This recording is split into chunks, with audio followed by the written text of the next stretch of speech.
Miguel de Unamuno fue un escritor, poeta y filósofo español nacido el 29 de septiembre de 1864 en Bilbao, España.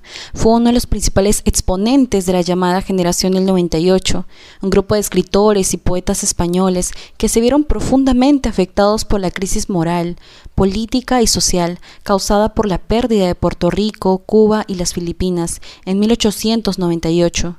Unamuno obtuvo su licenciatura en Filosofía y Letras y comenzó a trabajar como profesor en la Universidad de Salamanca en el año de 1883. Unamuno se casó en el año de 1891 con su novia Concha Lizárraga, con quien tuvo 10 hijos y del cual uno falleció. Sus teorías sobre la identidad vasca chocaron con la tesis nacionalista de Sabino Arana, quien era el padre del nacionalismo vasco. Después de una temporada en Europa, regresó a España y fue nombrado rector de la Universidad de Salamanca. Unamuno realizó ensayos cervantinos, utilizando a Don Quijote como ejemplo y metáfora, así como en escritos de carácter más filosófico, donde se aprecia la influencia de pensadores como Kierkegaard y Hegel. Unamuno sufrió repetidamente el boicot de grupos conservadores. Durante la dictadura de Primo de Rivera fue desterrado a Fuerteventura y posteriormente se exilió en París hasta la caída del régimen militar. Durante la Guerra Civil Española, inicialmente mostró apoyo al bando golpista, pero luego experimentó una gran decepción y arrepentimiento al presenciar la represión política y los fusilamientos llevados a cabo por el bando franquista, algunos de los cuales afectaron a personas cercanas a él. Miguel de Unamuno es conocida por su famosa confrontación con Milán Astray, militar y amigo de Francisco Franco. Después de este incidente, Unamuno pasó sus últimos días en su propia casa, ya que éste había sido recluido ahí por el mismo Francisco Franco, y sumido en una profunda depresión, fallece el 31 de diciembre del año de 1936. En el centro de la filosofía de Unamuno está el hombre, pero no un hombre abstracto, sino el hombre de carne y hueso, es decir, en el centro de su filosofía está él mismo, es decir, su yo. Algunos autores proponen que toda su obra es un comentario a sí mismo. Sin embargo, afirmar esto no equivale a decir que toda su obra sea una biografía. Lo interesante es descubrir que en la reflexión de su yo personal está desvelando de un modo indirecto el yo de los otros, y es así donde sienta las bases de su antropología del hombre concreto.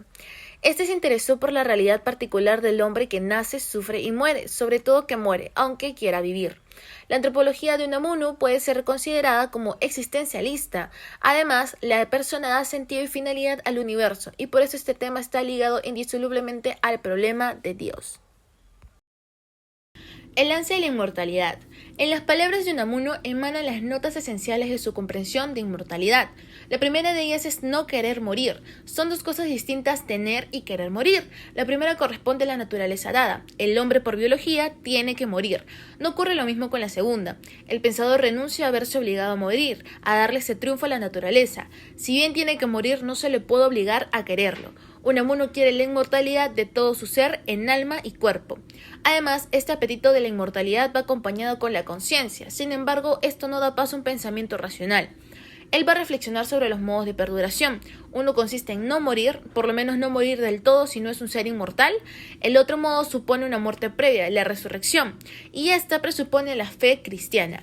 Entre más reflexiona, va a descubrir que la única perduración auténtica es la fe en la resurrección basada en la resurrección de Cristo.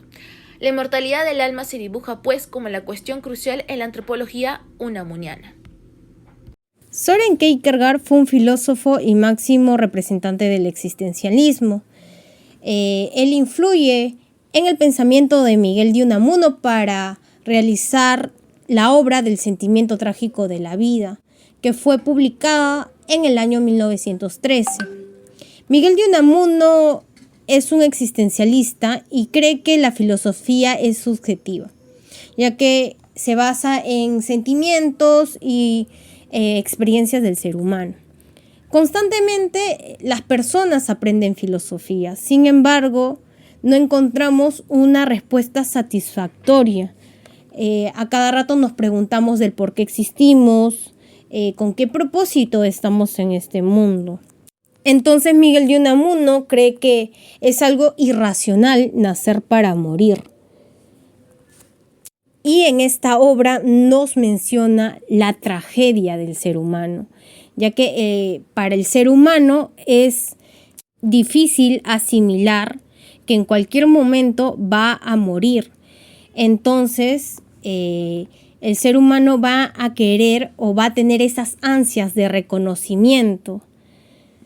Sé que voy a morir, pero quiero que cuando muera, igual las personas me sigan reconociendo a través de una canción o de un libro o de una película o por salvar a una persona, pero quiero ser reconocido ante el mundo.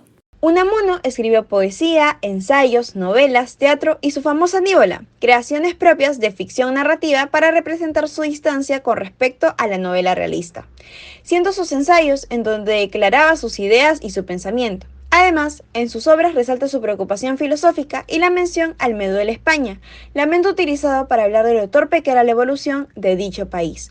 Por otro lado, presenta temas como la inmortalidad, la angustia espiritual y la preocupación patriótica. De igual modo, sus personajes reflejan su lucha interior, teniendo un tramo final en el que existe una disyuntiva entre el racionalismo y la necesidad de creer en Dios. Su primera obra, La paz en la tierra, de 1897, fue basada en su experiencia en la guerra carlista, mientras que en su obra Niebla, de 1914, nos narra el diálogo entre el autor y el protagonista, siendo Unamuno la representación de un ente supremo. Para concluir, sus obras más importantes en narrativas fueron Niebla, de 1914, y Abel Sánchez, una historia de pasión, de 1917. En el tema de ensayos fue Vida de Don Quijote y Sancho, de 1905, mientras que en poesías El Cristo de Velázquez, de 1920. Y por último, en teatro, La Esfinge, de 1898.